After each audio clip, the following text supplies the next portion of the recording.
Hola, soy María Eugenia Alonso Piñeiro y estamos por comenzar Punto de Impacto. Sí, ya, ahora, en un minuto, Punto de Impacto. No se olvide de 15 a 16 como todos los miércoles y la actualidad, la política, la economía. Ahora, Punto de Impacto. Ya empezamos.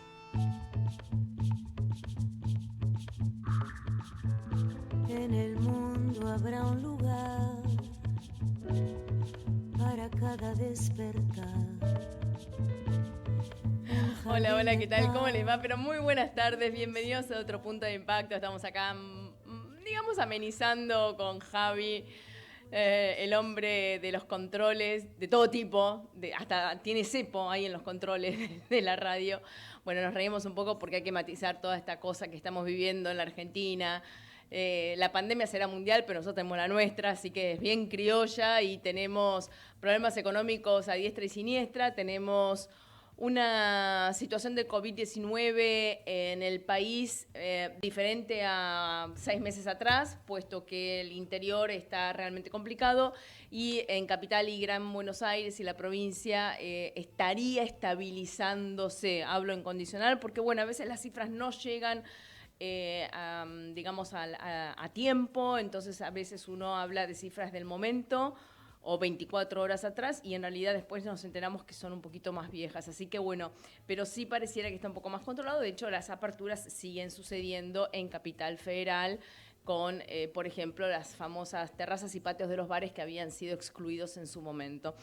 Bueno, dicho esto, ustedes saben que el titular del Ministerio de Economía, Martín Guzmán, presentó en el día de ayer el presupuesto 2021 y bastante, digamos, optimista el hombre, porque dio unos datos, obviamente, para poder seguir a esta ley madre. Habla de una inflación bastante moderada, de un crecimiento económico alrededor del 5%. Todo eso quedó un poquito como empañado por la zaraza, ¿no? Porque dijo, bueno, yo te zaraceo, le dijo a Massa, pero siendo sinceros. Uno escucha el audio, salieron todos los memes, todo el mundo lo salió a cargar. Ah, claro, porque el ministro zaracea, se refería a que si no estaba listo el PowerPoint para hacer la presentación, él hacía tiempo o zaraceaba hasta el momento indicado. Pero claro, le salió mal y todo el mundo está con el zaraceo. Esperemos que no sea una zaraza el presupuesto, aunque a mí me da la impresión de que en la Argentina siempre fue una zaraza. No sé qué opinará nuestro economista que ya tenemos en línea, Federico Furiase. María Eugenia saluda. Muy buenas tardes y mil gracias por atendernos. ¿Qué tal, María Eugenia? Buenas tardes. Muy buenas, muy bien, por suerte. ¿Vos bien? ¿Cómo estás llevando Bien. este COVID, este confinamiento? Y se complica con una nena chiquita, se complica, pero bueno. ¿Qué edad tiene mi vida? Cumplió 3 recién. Ay, mi amor. Había iniciado salita de 2 y bueno, ay, fue una semanita. Una semana, claro, la vio y se la sacaron así, ¡pum! No la tenés más. Exactamente. Qué feo. Pero bueno, se adaptó bien a las clases virtuales y bueno. 3 años. Sí, la verdad que impresionante. Sí. No, una envidia, me saco el sombrero, olvídate. Pero bueno, sí, es lo más lindo que hay esa parte, Sí. pero bueno, está el palo hasta la 1 de la mañana después. Ay, y 3 años, no, bueno, realmente lo he hablado con un montón de especialistas, no solo médicos, sino también psiquiatras, etcétera, educadores, y esto cambia muchísimo la psiquis de todas las personas de 0 a 100, en serio, Claro. de 0 a 100, es así. Exactamente. Y Sí. me imagino lo que debe repercutir a esa edad y bueno, obviamente. Está en pleno desarrollo cerebral, además, o Sí. sea, por un lado está genial que tenga toda esta tecnología, pero por otro lado es cuando también más necesitaría ver otras caras y no solo la de mamá y papá, ¿no? E interactuar totalmente. Claro, Exactamente. un tema. Federico, bueno, pero la familia bien y me alegro Muchas de gracias. salud. De ahí, ya está, son las únicas buenas noticias que tenemos acerca de tu familia, todo lo demás. Yo comencé el programa diciendo que, bueno, todo el mundo se la agarró con la zaraza de Guzmán. Uno escucha bien el audio y se refería a un poco versear o hacer tiempo, como decimos. Totalmente. Pero si después uno se pone a hablar seriamente, pareciera que el presupuesto siempre fue una zaraza en la Argentina, ¿no? Bueno, sí, digamos, tuvo periodos donde sobre todo el periodo de, digamos, te diría 2010, 2015, donde el presupuesto fue subestimando la inflación para después ganar margen discrecional para aumentar el gasto. Claro. Y bueno, y eso generó obviamente una falta de credibilidad en el presupuesto, que debería ser todo lo contrario, ¿no? Debería ser una señal para marcar un camino, marcar una agenda y coordinar expectativas, ¿no? Lo de ayer de Guzmán claramente estaba hablando de otra cosa, pero obviamente después uno analiza los números del presupuesto y frente a la dinámica que estamos teniendo hoy, una tensión cambiaria muy complicada, un círculo vicioso, agujero fiscal, emisión monetaria, el dólar blue que no tiene techo, caída en las reservas, frente a ese riesgo macroeconómico, la inflación de 30%, 29-30% que tiene el gobierno para 2021, luce algo optimista cuando uno lo compara con el déficit fiscal de 4,5 que también tiene proyectado para el año que viene. Tal cual. Y es ahí donde hay un poco de inconsistencia visto desde la dinámica donde estamos ahora parados, ¿no? Sinceramente, cuando yo vi que la inflación era el 29, la que proponían, pensé que estaban hablando, que ahora presentaban el presupuesto trimestral o no sé, Claro. pero no cierra por ningún lado eso. Ahora, es interesante... Luce complicado llegar a ese nivel de inflación con ese nivel de déficit fiscal de 4,5% del producto, si la economía no da un giro drástico en este contexto y no sale de este círculo vicioso en el que está metido, lo cual además requiere también una señal política, ¿no? No es solamente económica, sino política.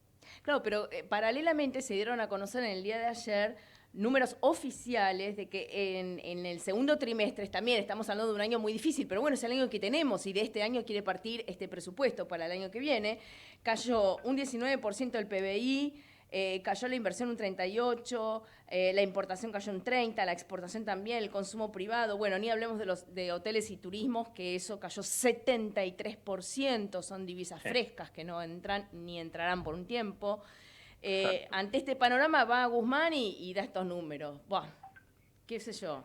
Bueno, ahí lo que estamos viendo es un poco la foto de los meses más duros de la cuarentena, que es el segundo trimestre, obviamente. Ahí pegó fuerte la cuarentena. Te diría que Argentina viene con una triple Nelson, digamos, porque viene de la crisis cambiaria 2018-2019, la crisis de la deuda y el default que tuvimos en abril, pero que ya viene arrastrado del gobierno anterior, y la pandemia. Entonces el segundo trimestre un poco recopila toda esa triple señal negativa, y eso es lo que va a dejar la foto de una economía que probablemente este año caiga 11-12% en el promedio. El gobierno muestra una recuperación el año que viene de 5-5,5%. Ese número es alcanzable, no es utópico. Si hay una estabilización sanitaria en estos meses, ¿no? Dependemos mucho de lo sanitario, pero supongamos que lo sanitario va mejorando y se va flexibilizando la cuarentena, la recuperación económica que puede haber por la propia normalización de lo sanitario en los últimos meses de 2020 deja lo que llamamos un arrastre estadístico positivo para el crecimiento promedio de 2021 en el orden de 5-5,5%, con lo cual, si la economía se mantiene en los niveles de diciembre, en 2021, cuando comparás el promedio 21 con el promedio 20, ya te da una suba de 4, 5, 6 puntos. Y estábamos mal en 19-20. Exactamente, significa que hay un margen de recuperación, pero que en realidad es medio engañoso, es por cómo se computa el crecimiento tomando el promedio contra el promedio, y si hay una recuperación en los últimos meses de 2020, eso genera un arrastre positivo, y además partimos de una economía que tiene mucha capacidad ociosa, es decir, que para ponerla en marcha no hace falta nueva inversión, sino prender las máquinas que ya tenía. Dejar las que ya están, tal cual, que a veces pareciera que algunas cosas del gobierno irían de manera contraria. A ver, con lo cual el número que menos ruido me hace es ese número de 5, que en realidad es una recuperación. Lo que hace ruido es que si el déficit va a ser 4,5, dada la dinámica que tenemos, es muy difícil llegar a esa inflación del 30%. Yo creo que cuando uno presenta presupuestos en años electorales habría que poner como un asterisco, año electoral, con lo cual el déficit como que no lo queremos mucho.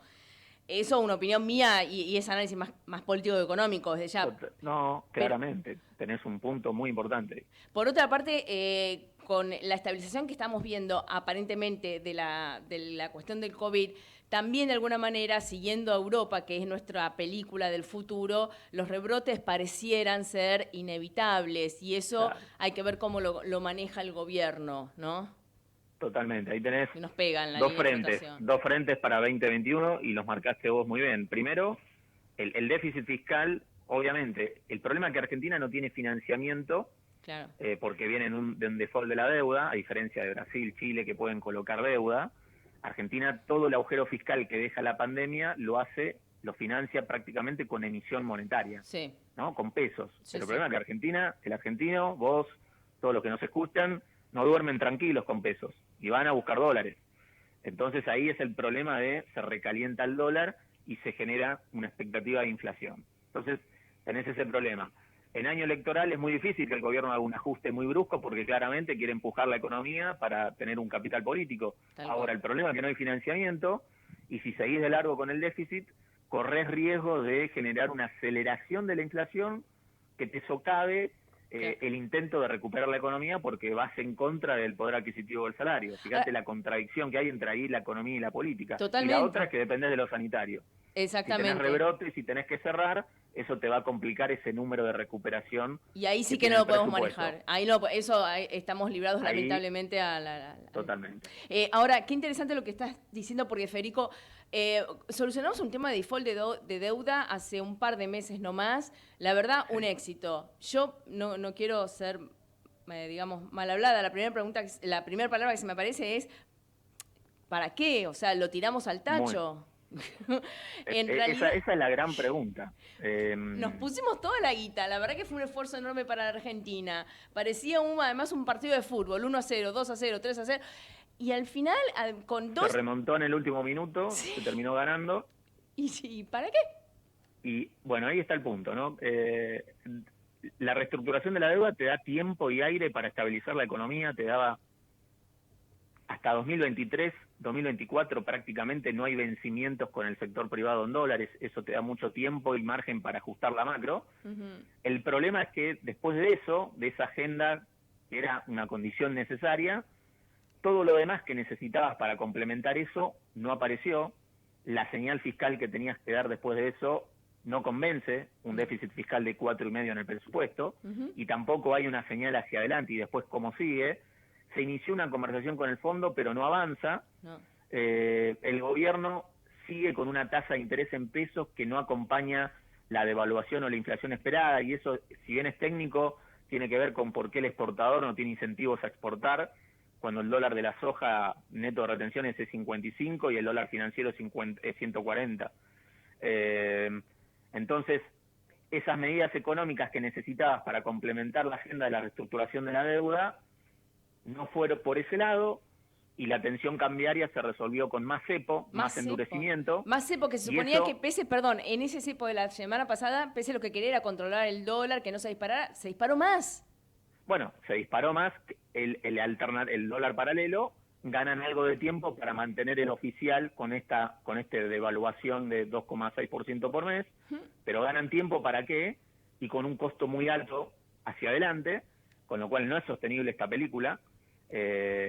Ganan algo de tiempo, pero no es sostenible si no hay un cambio de rumbo económico, y sobre todo con todo el ruido político que hubo, ¿no? Porque en el medio tuviste la reforma judicial, la intervención de la Astelco, todo ese ruido político también pesó y empañó el camino que abría la reestructuración de la deuda, algo que no se entiende. La reestructuración de la deuda soberana le abrió un canal de financiamiento a las empresas, y una de las partes del endurecimiento del cepo fue que no le das los dólares a las empresas para pagar deuda financiera. Exactamente. Ahora, entonces eso es muy controversial. Muy controversial, yo no entiendo. O sea, se supone que pareciera como que fueran dos gobiernos diferentes el que hace una negociación exitosa para ayudar a las empresas, y después va y te pone este cepo, y en el cepo específicamente te joroba a las empresas con la deuda. O sea, bueno, eso tiene un punto. Me parece que eso manifiesta una interna que hay dentro del propio gobierno. Pónganse de acuerdo, vayan al diván, les pido por favor, que se levantó cuando esa la veda para psicólogos. Cuando esa interna que debe existir en todos los gobiernos, la teníamos en el gobierno de Macri también. Obvio. Cuando se manifiesta y queda tan de manifiesto, genera incertidumbre y desconfianza. Entonces, me parece que eso es lo que está pasando factura. Y parte de ese problema tiene que ver con que, claro, las empresas se fondeaban en pesos a tasas baratas y después pedían el dólar oficial para cancelar o precancelar deuda financiera. Y obviamente eso tiraba de las reservas del Banco Central junto con el dólar ahorro. Esa película no era sostenible. Pero me parece que ahí, hecha la renegociación de la deuda, la solución estaba, antes que cerrar el grifo a las empresas, aumentar la tasa de interés de pesos. Pero claro, eso también es un costo porque implica financiamiento más caro. Y bueno, cualquier medida que hubieses tomado tiene un costo, ¿no? Toda medida tiene un costo. Y yo entiendo el tema de las internas, por supuesto, pero me parece que las internas se deben dirimir puertas adentro, y una vez que van a dar una regla, una herramienta, una ley, tiene que estar en concordancia con todos los... Totalmente. Con todos los despachos. La verdad que no se entiende.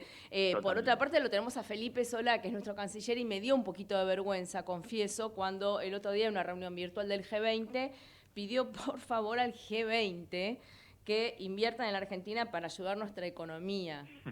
A mí me da vergüenza, yo lo digo claramente, es como que estamos mendigando lo que además no nos merecemos por las medidas últimas que estamos tomando. Y bueno, claramente la inversión privada va donde en un mundo capitalista, donde hay una expectativa de rentabilidad, seguridad jurídica, donde no cambian las reglas de un día para el otro.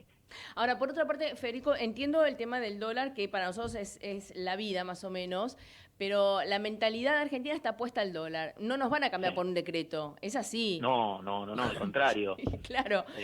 Ahora, nosotros pensamos en el dólar todo el tiempo por tener crisis y crisis desde el 70 y pico para acá. Exacto. Y es un mecanismo de defensa. Exacto. Que está en el gen argentino. Ahora, ¿por qué Brasil no lo tiene o Chile o Paraguay no lo tienen? Porque, ellos confían en su moneda ciega, siempre. Pero porque hicieron macroeconómicamente lo que había que hacer durante años para generar credibilidad en la moneda. Eso lleva tiempo, tiene sus costos, pero bueno, también tiene después sus réditos, ¿no?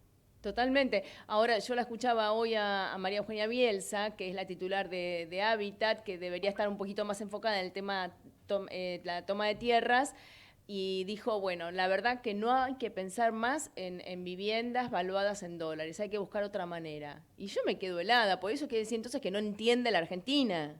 Bueno, claro, es voluntarismo. Todos quisiéramos que las exportaciones pasaran de 60.000 a 90.000 millones de dólares, que la gente deje de pensar en dólares y piense en pesos, que ahorren pesos. El voluntarismo está claro, a mí también me gustaría, pero la economía se maneja y el ser humano se maneja por incentivos, con lo cual hoy los incentivos no están para ahorrar en pesos, porque hay un riesgo muy importante. El exportador no tiene incentivos a exportar porque el dólar financiero está a 145 y al exportador de soja, neto de retenciones, le queda $1 de 55. Exacto. Entonces, ¿cuál es el incentivo del exportador? Sentarse y esperar a que el dólar oficial suba y se junte con el dólar financiero. ¿Cuál es el incentivo del importador? Tomo pesos a tasas bajas y importo todo lo que puedo al dólar oficial, y por eso la sangría de reservas continúa. Entonces, la economía, como el comportamiento del ser humano, se maneja por incentivos. Está ok el voluntarismo, pero eso tiene que complementarse con un esquema de incentivos dentro de una lógica política que marque, resguarde la seguridad jurídica y las instituciones. Te hago la última, Federico, te agradezco desde ya el tiempo que nos estás dando. Se está hablando en los últimos días, ayer fue increíble la cantidad de versiones de corridas bancarias, de los dólares que no alcanzan. Técnicamente yo he escuchado explicaciones que dicen que la liquidez es total, que los bancos, si quieren, pueden devolver todos los dólares porque no se han prestado, o sea, cada uno puede estar seguro. Pero de ahí a la famosa profecía autocumplida, no hay un camino tan largo. Totalmente, esto es muy claro. Hay una diferencia muy clara respecto de 2001. 2001 respecto de lo que pasa ahora, ¿no? Crisis cambiaria tuvimos, crisis de deuda y default tuvimos, igual que en 2001, pero no tuvimos crisis bancaria como sí en el 2001. ¿Y eso por qué? Porque hoy el sistema financiero de dólares está líquido, es decir, ten en cuenta que de los 17.000 millones de dólares que hay en depósitos en dólares, casi el 80% está encajado en el Banco Central o lo tienen los bancos como liquidez, y el poquito que está prestado básicamente a exportadores. Entonces es un sistema financiero de dólares líquido y que no tiene descalce de moneda porque los préstamos se hicieron a empresas que ganan en dólares. Okay. Con lo cual, obvio, es un sistema financiero que es muy sólido, el de dólares, por eso se bancó la corrida que tuvimos en agosto del año pasado, donde pasamos de 30 y pico mil a 15 mil millones de dólares. Con las PASO, ¿no? Con las PASO, claro. En 3-4 meses, y no volcó ningún banco, no. Y los dólares estaban. Y hoy siguen estando los dólares, con lo cual, lo que pasa que también hay un tema de que justo tenés la pandemia y entonces te dan turno para que no se junte la gente, más extendido en el tiempo para ir a buscar los dólares, y eso genera tema. Y obviamente, y el propio rumor genera la profecía autocumplida que vos decís. Obviamente. Pero ahí la verdad que tendríamos que apelar a la responsabilidad individual de cada ciudadano argentino. Paremos la mano. Una cosa es hacer críticas objetivas, pero... No, obviamente. Yo vengo recalcando que el sistema financiero no hay, digamos, una causa objetiva como para pensar en un corralito, porque el sistema financiero de dólares está líquido, no tiene un descalce de moneda, pero bueno, la señal política tiene que ser contundente y también tiene que reforzar eso con medidas económicas y políticas que generen credibilidad, porque si no, tenés el tema de la profecía autocumplida. Si la incertidumbre política continúa, obviamente, el accidente macroeconómico puede ocurrir. Totalmente, depende mucho de nosotros.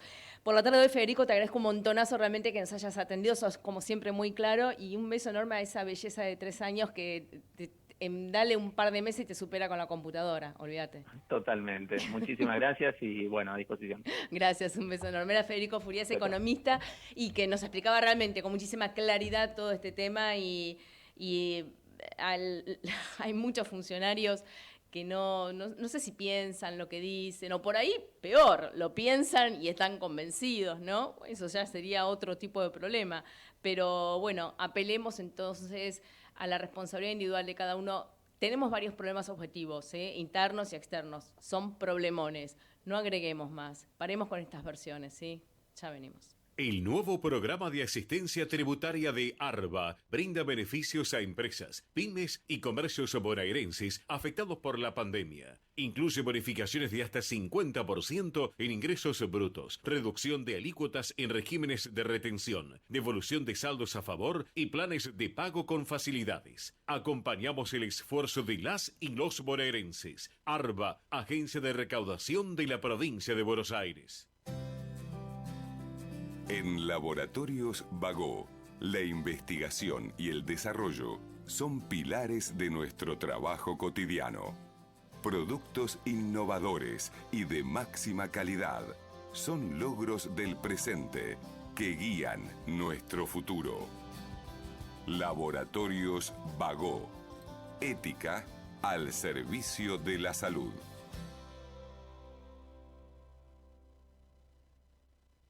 Hoy más que nunca, donar sangre es donar vida. Ahora podés encontrar postas fijas de donación fuera de los hospitales. Saca turno y pedí una constancia personalizada para circular en buenosaires.gov.ar/donasangre o escribí al WhatsApp de la ciudad al 11 50 50 0147. Buenos Aires Ciudad.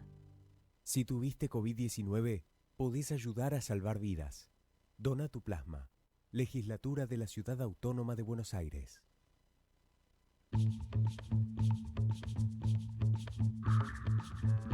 En el mundo habrá un lugar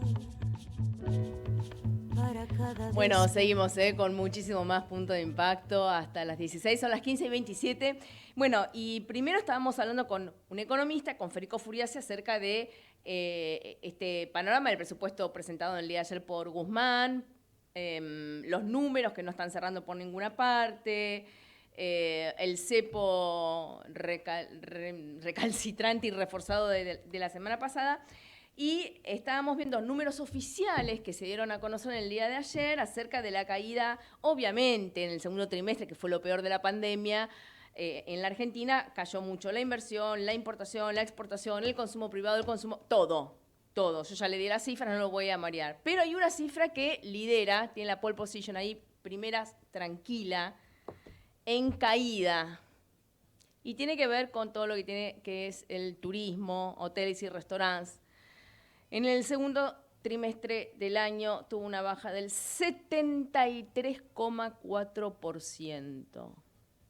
No sé cómo se remonta esto. Bueno, supongo que con medidas del gobierno que puedan ayudar a que no quiebren las empresas y a la reactivación de las mismas. No sé si estarán por esta línea. Estamos ya en línea con Aldo Elías, que es el presidente de la Cámara de Turismo. Aldo Elías, María Eugenia saluda. Muy buenas tardes y mil gracias por atendernos. Hola María Eugenia, buenas tardes. ¿Cómo va? ¿Todo bien? Bien, por suerte, gracias a Dios. Me alegro. Cifra fea, perdón, pero se la tenía que decir así en la cara. 73,4 cayó. Sí, yo más que esa cifra fea, diría desde el día 15 de marzo estamos con ingresos cero. Debemos ser la única actividad que no ha vuelto a trabajar desde aquel momento y las perspectivas son realmente malas. Así que sí, esa cifra comparada con llevar 7 meses sin poder trabajar es chiquita. Ahora, no refleja la realidad de lo que pasa. Hay algo que no entiendo. Yo tengo entendido que el ministro Lames, que es el ministro de Turismo, tuvo reuniones con su sector. Hace un par de meses inclusive parecía como que arrancaba la cosa. El tema de los vuelos, nos vienen diciendo, bueno, arranca mañana, bueno, no, mañana no, pasado, bueno, no, pasado no. Hay una parálisis total. Hay un zaraza por un lado y una parálisis por el otro. Totalmente. Es un escenario complejo, porque además, después de 7 meses de estar encerrados, la curva de contagios crece, el total de fallecidos aumenta, y el escenario es complicado, porque la Argentina no tiene una situación sanitaria que pueda solucionar un pico de internados. Y por otro lado, me da la impresión de que en estos 7 meses tampoco se ha trabajado en línea para tratar de solucionar ese problema. Todo el equipamiento que se suponía que iban a hacer en la primera parte de la cuarentena no se hizo. Yo lo escuché al Ministerio de Salud decir que habían hace 15 días o 20 días, que habían pasado de 8.000 camas a 11.000 camas de terapia intensiva.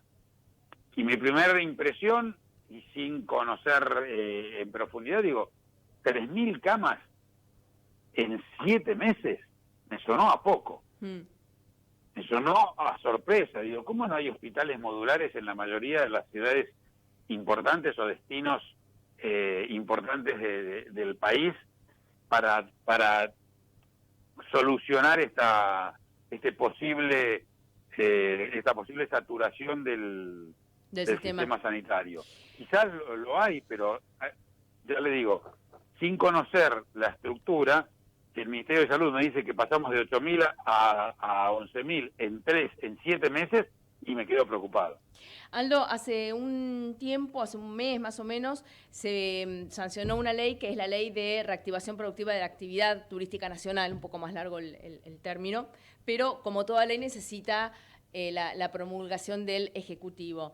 El presidente la promulgó este lunes, pero vetó algunos artículos. Tengo entendido que son los artículos que les daban a ustedes la posibilidad de poder financiarse a tasa cero. ¿Esto es correcto? Es perfectamente correcto. Ajá. O sea que... Yo no sé cómo van a hacer, perdón. O sea que un sector que el día 13 de marzo pidió la declaración de la emergencia económica, que el día 13 de abril fue recibido por el presidente de la Nación, primera vez en la historia que el presidente de la Nación recibe al presidente de la Cámara Argentina de Turismo. Entiende la problemática, pide que se saquen medidas específicas para el sector, y la ley de emergencia tarda lo que está tardando en salir, porque falta la reglamentación. Sí. Y a modo de ejemplo, para que entendamos de qué estamos hablando cuando decimos que falta la reglamentación, la ley de devolución del IVA al turista extranjero se sancionó en el año 2001 y se reglamentó en el año 2016. Bueno, en la Argentina, no, es patético. O sea que podría ser, no creo que sea este el caso, podría ser, pero yendo a lo concreto, al día de hoy no está reglamentado. Y este veto del presidente, que en realidad obedece más a cuestiones técnicas, porque estaba mal el articulado, sí. Es decir, no se podía obligar al Banco Nación a otorgar créditos a tasa cero durante el primer año. Uh-huh. Entonces, es algo que estaba mal escrito, o sea, que ya sabíamos que estaba mal. El presidente no podía no vetarlo. Esto es lo que estoy queriendo decir. No tenía opción. Bueno, pero a ver, entonces estamos hablando de una ley que se sancionó para la tribuna, pues sabían que el corazón de la ley no se iba a aprobar. Después el presidente no tiene que vetar este artículo sí o sí, pero no da una solución paralela, porque siempre la letra de la ley se puede dar alguna vueltita. El inciso 3... Hay dos aspectos.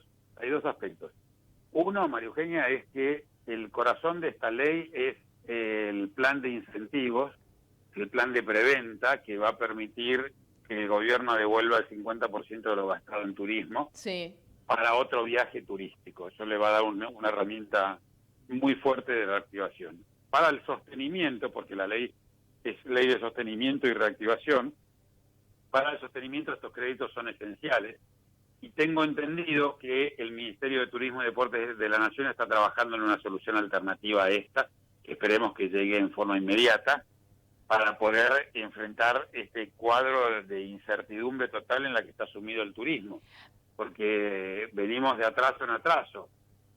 Hace unos 2 meses suspendieron la reapertura de los vuelos. Exacto. Iba a ser el 1 de septiembre, lo pasaron al 1 de octubre. Ayer lo pasaron del 1 de octubre al 12, y la situación se sigue alargando. Exacto. Y el escenario realmente es preocupante. Sin herramientas crediticias de apoyo al sector, el ruido que van a hacer las empresas que caigan va a ser monumental. Aldo, se lo digo ya como una cuestión individual, a todo el mundo nos llega un montón de ofertas de viaje, pero al no tener uno certeza de cuándo empiezan los vuelos internos, y no solo internos, me voy con el auto a Mar del Plata y yo no sé si me deja entrar el intendente, o cualquiera de la costa o de cualquier parte del país, la verdad que uno dice, por más que me des un número atractivo o me lo cobres con un número atractivo, no lo compro porque no sé si voy a poder hacerlo. Exactamente, y el turismo se apoya en dos pilares, previsibilidad y confianza, y los dos están minados. Sí. Entonces es muy difícil pensar en que el plan de preventa pueda funcionar si no damos pautas claras respecto de ordenamientos que sí creo que le corresponden al gobierno nacional, más allá de que el gobierno nacional se lo quiera tirar al gobierno provincial. Yo creo que el gobierno nacional tiene que garantizar el libre tránsito por el país. No puede ser que la Argentina tenga 24 países adentro de su perímetro. Bueno, pero es que en realidad lo que están haciendo las provincias y en algunos casos los municipios es ilegal. Pero bueno, acá tomamos tierras y la justicia lo ampara. Es un país especial el nuestro. Sí, somos especiales. Y yo entiendo que el AMES por ahí está evaluando diferentes alternativas, pero pasa un poco como con la cuestión económica del día de la semana pasada. O sea, Guzmán dice una cosa, Pese dice otra. Tiene que haber coordinación. ¿Tienen ustedes en vista alguna otra reunión o algo? Nosotros estamos reunidos en forma permanente, estamos en comunicación permanente porque, tal cual lo has mencionado, el problema es enorme y la necesidad de generar respuestas y soluciones a esto es te diría, lo que nos mueve el día a día. Lamentablemente no las venimos consiguiendo, lamentablemente no hay definiciones que nos están pidiendo los operadores del exterior, como saber si se va a exigir un seguro para entrar al país o no, como saber si se va a exigir cuarentena o no, si se va a poder circular por el país o no.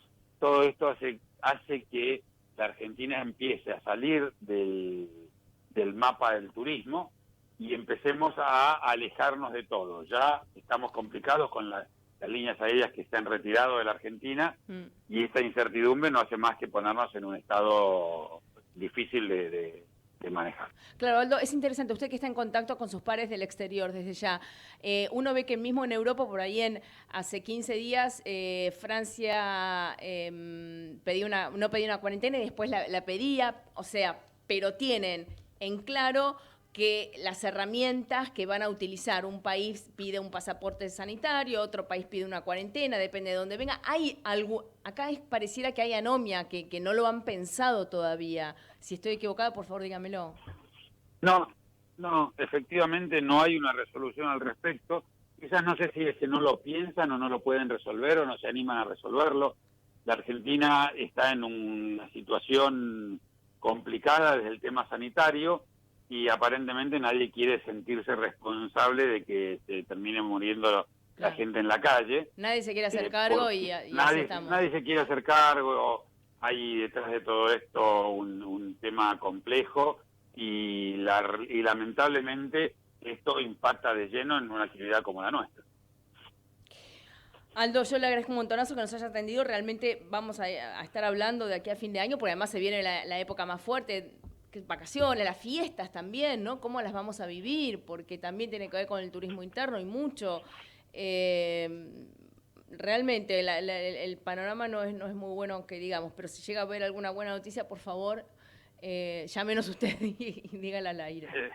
Estamos en contacto, María Eugenia, ojalá tengamos alguna buena noticia para comentar en lo inmediato, porque este sector se está cayendo a pedazos y pareciera que no hay una idea clara de lo que esto significa, teniendo en cuenta que hay 1.300.000 puestos de trabajo entre empleo directo e indirecto. Y si no hay empresas que puedan proveer ese trabajo, lamentablemente la situación va a ser crítica. Clarísimo. Aldo Elías, mil gracias por atendernos una vez más y que termine la jornada.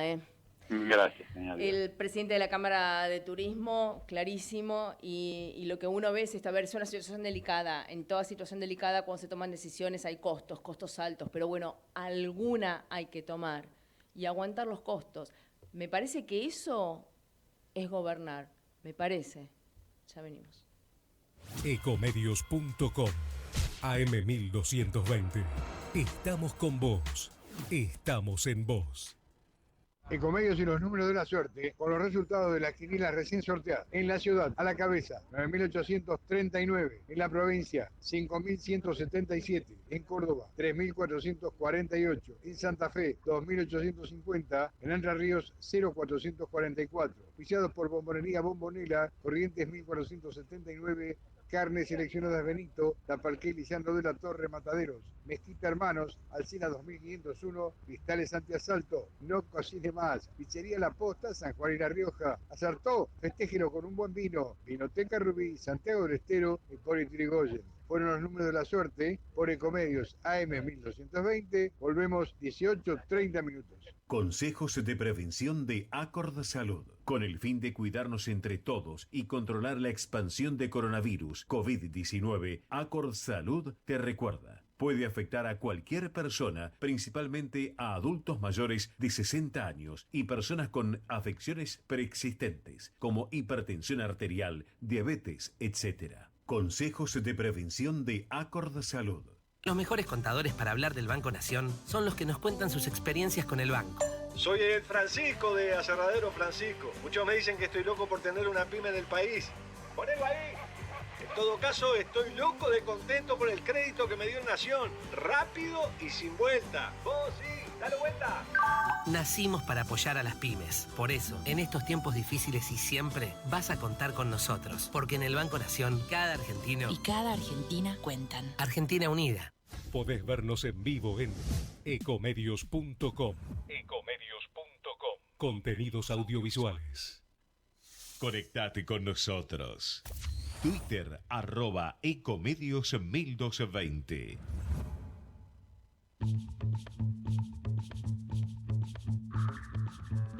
En el mundo habrá un lugar para cada despertar, un jardín de pan y de poesía, porque puestos a soñar, fácil es imaginar esta humanidad en armonía.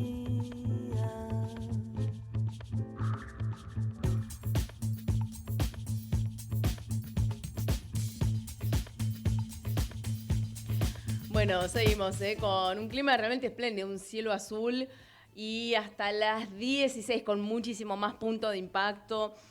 Ahora está el presidente Alberto Fernández en Entre Ríos, firmando una serie de convenios con el gobernador Bordet.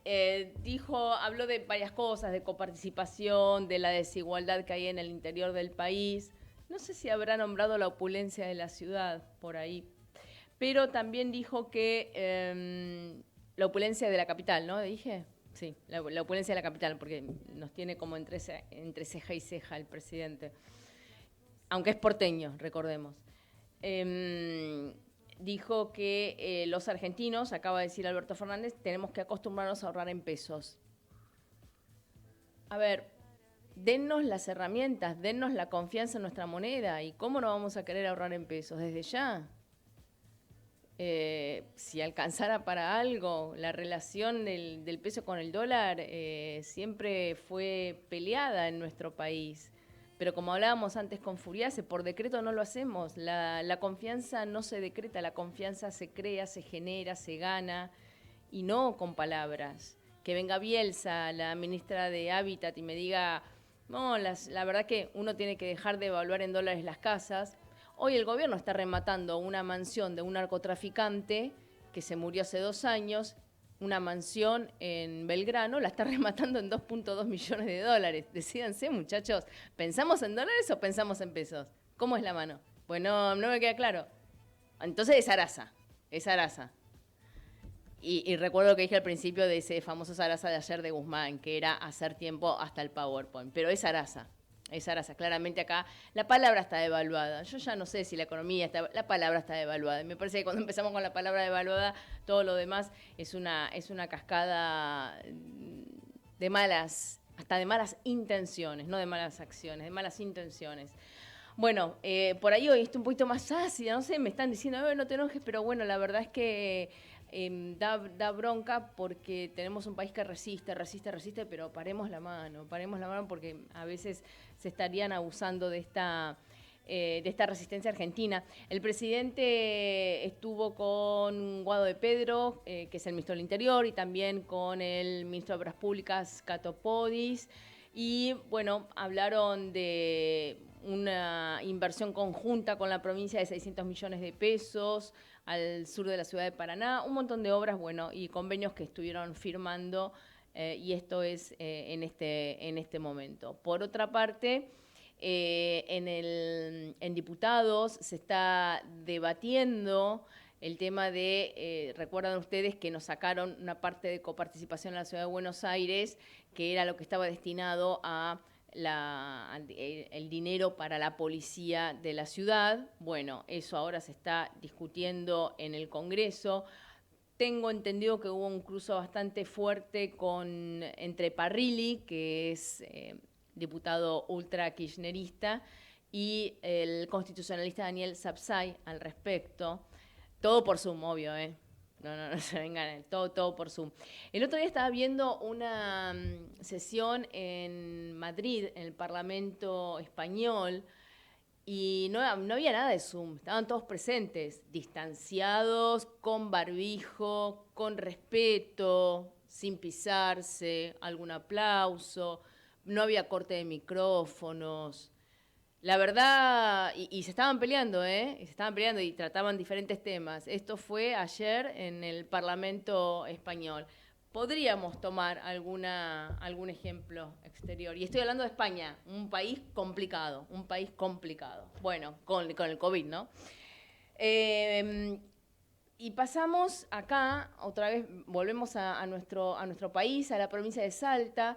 Decíamos que nuestro interior se está complicando cada vez más con la situación del COVID. Están bajando los casos en la ciudad de Buenos Aires, en la provincia de Buenos Aires, pero en Salta se está viendo una situación muy crítica y hace un par de semanas hubo hasta piedrazos para médicos ahí en la ciudad de Orán. Y uno de los médicos que trabajaba se hartó, dijo, no es manera, no es humano poder trabajar así, poder vivir así. Y creo que ya estamos en conexión con el médico que es Daniel Gatica, el médico que Garnica, que renunció hace una semana al Hospital San Vicente Pol en Orano Salta. Muy buenas tardes y gracias por atendernos. María Eugenia saluda.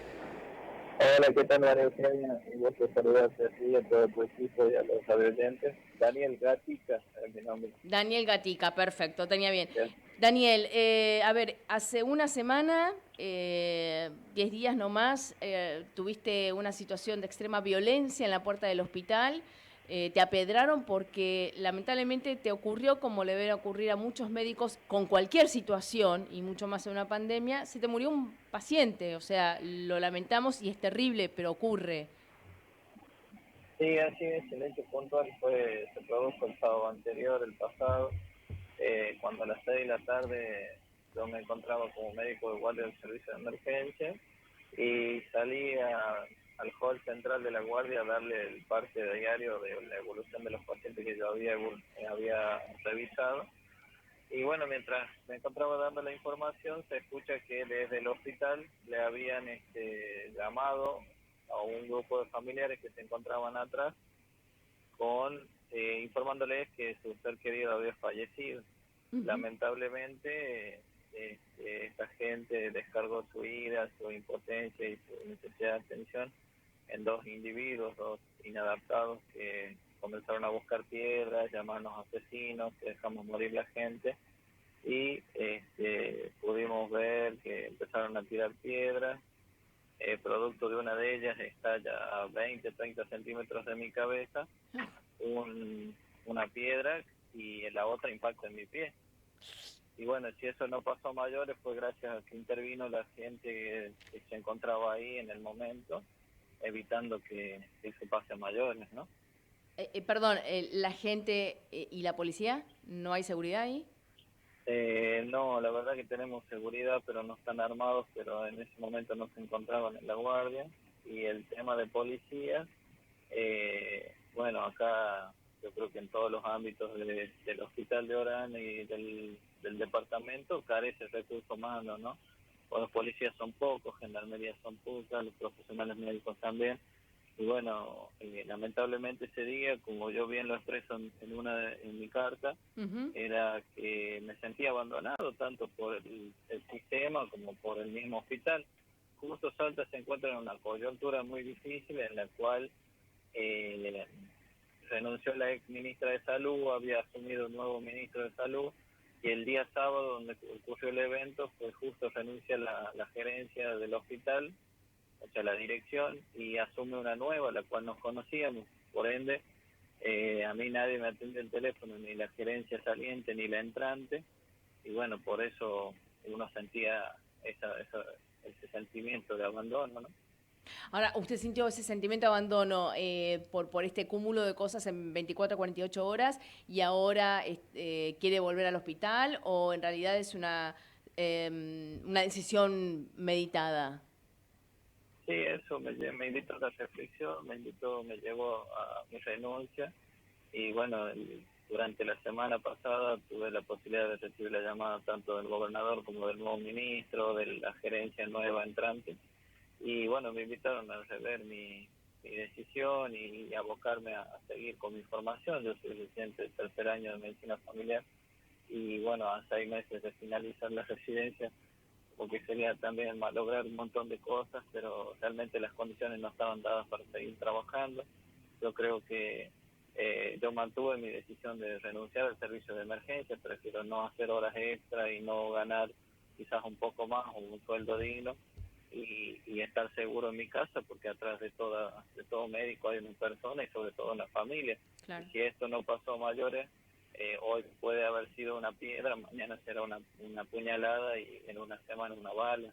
Entonces eso es lo que pretendemos que no pase, y que todo esto sea un llamado para la solidaridad y la conciencia tanto de los profesionales como de todos los pacientes. Doctor, a mí me llamó muchísimo la atención en la carta cuando en un momento usted dice, me cansé de atar con alambre, me cansé de seguir protocolos que sabemos que no sirven. ¿Cómo es eso? Bueno, eso sí es es muy difícil. Acá la realidad de Orán es que los recursos son muy limitados. Nosotros tenemos los protocolos de nación con el uso de la ivermectina, el uso de las vitaminas C, y lamentablemente por ahí los empezamos y vemos que no hay buenos resultados. Tenemos que improvisar sobre la marcha justamente por la falta de recursos. Acá nunca pudimos hacer una terapia antirretroviral o antiviral, como nos sugieren los protocolos, justamente porque no llegan, porque su costo es altísimo. Y bueno, lamentablemente ahí a eso, entre otras cosas, le llamamos atar con alambre, ¿no? Claro. Tenemos los protocolos, los intentamos seguir, la medicación dura 2 días o a veces no la tenemos y los familiares acá tampoco los pueden conseguir. Para que tenga una idea, el departamento Orán, la ciudad de Orán, es la segunda ciudad más importante de la provincia de Salta y se encuentra en el interior de Salta, a 30 kilómetros del límite de la frontera con Bolivia, que es la frontera de Aguas Blancas con Bermejo. Sí. Y este hospital es el hospital con una complejidad 4, que es la máxima de la provincia, y atiende a toda la población de el norte de Salta y el sur de Bolivia.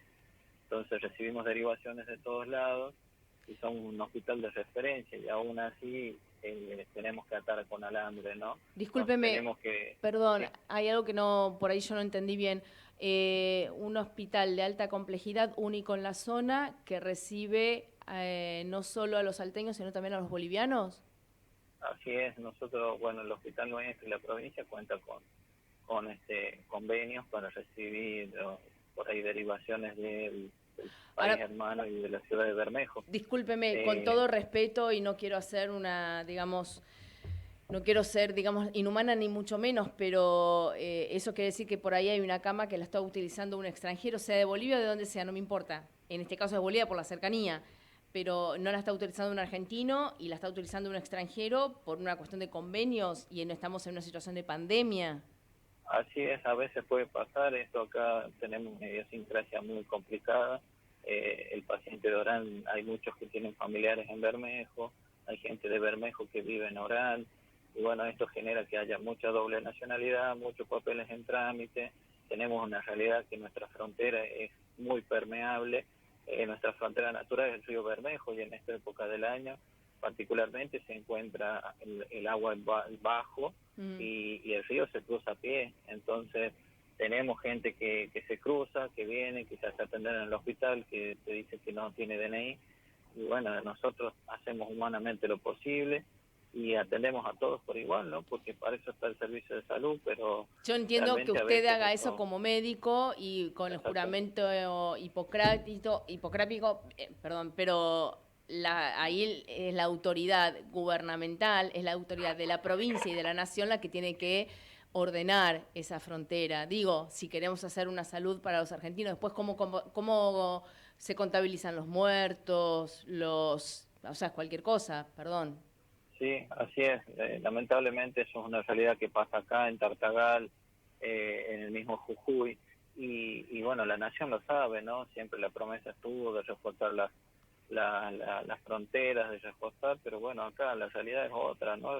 Mucho de lo que se promete o se dice que se hace, acá podemos discrepar totalmente o brindarles el relato de la realidad de lo que aquí llega. En Orán siempre llegan las cosas a cuentagotas y siempre lo que mandan parece que no alcanza.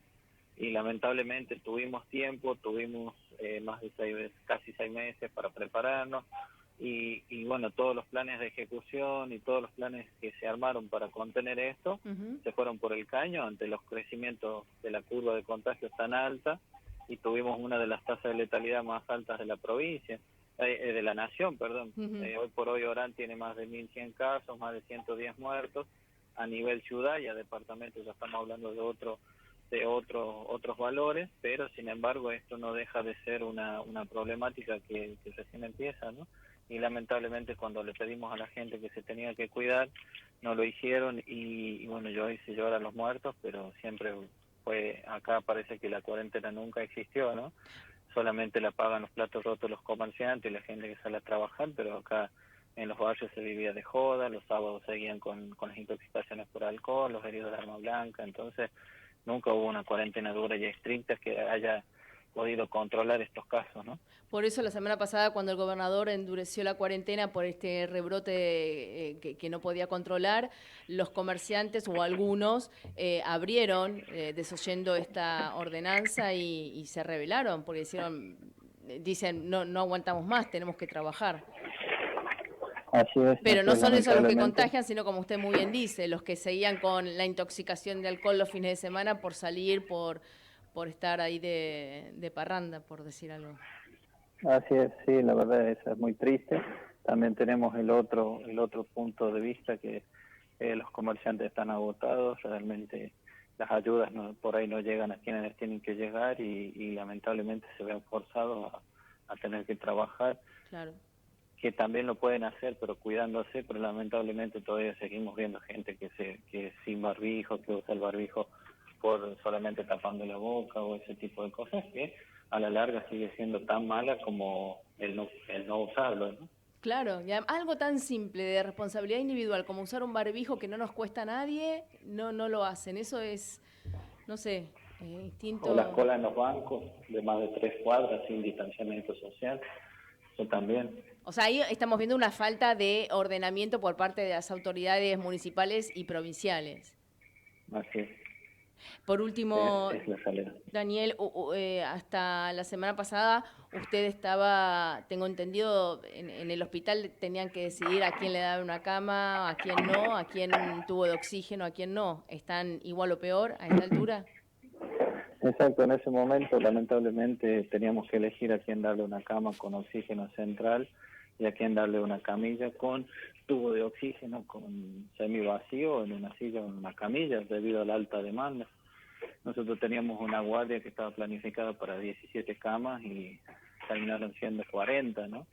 Se cerraron los consultorios, se pusieron camas, camillas, sillas, todo se improvisó. Y bueno, eso llevó a que colapse el sistema y que se desencadene toda esta bola de nieve que terminó con la renuncia de la ministra, yo alejándome del servicio de emergencia, gerencia nueva, y la verdad que bueno, hoy, tras una semana, yo me reincorporé de nuevo a mi residencia, sí. No al servicio de emergencia, sí. Y bueno, estoy prestando servicios de nuevo en la sala COVID para no sobrecargar a mis compañeros, ¿no? Porque hoy el profesional médico acá es tan necesario como cualquier otro y se hace muy solidario, sería muy poco solidario de mi parte el abandonarlos en esta lucha que lamentablemente recién empieza. Es lamentable, yo lamento muchísimo lo que nos está contando, la situación, por lo que están pasando, y hay demasiadas anormalidades que la paga el ciudadano de a pie y ustedes como médicos que están haciendo lo imposible y más. Por la tarde de hoy, yo, Daniel Gatica, le agradezco un montonazo realmente que nos haya atendido. Ha sido muy amable. Muchísimas gracias a usted y será hasta pronto. Hasta pronto, un saludo enorme. Daniel Gatica desde Orán, el médico en el hospital de esa localidad al norte de Salta, que atiende también bolivianos. Insisto, por más que me digan xenófoba, no soy xenófoba en absoluto, pero tras que no tenemos absolutamente nada en el interior de la provincia, tenemos que compartirlo con otros. Acá las prioridades claramente no están claras en toda la Argentina. Que tengan una gran semana, no se olviden, porque el próximo miércoles a las 15 va a haber mucho más Punto de Impacto. Chao.